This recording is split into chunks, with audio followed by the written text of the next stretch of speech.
everybody, welcome to our channel. Today in this quick video I will be walking you through how to post NGL link on Facebook. For this, the only thing that you have to remember before starting is make sure that your Instagram account is connected to your Facebook.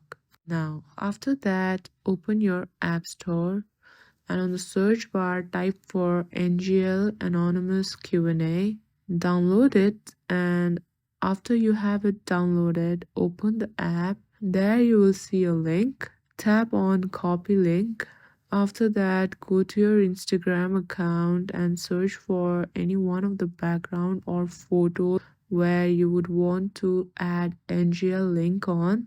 After selecting the photos, tap on sticker and then select NGL link. Now paste the link that we had just copied few moments before from the NGL app, and then post your story. While posting it, make sure that you go to your settings and enable the button for share your story on Facebook.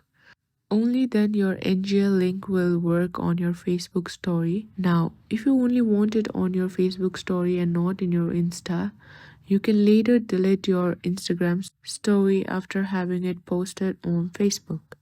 If you found this video useful, please don't forget to like, share and subscribe our YouTube channel and also leave a comment down below. Thank you for watching.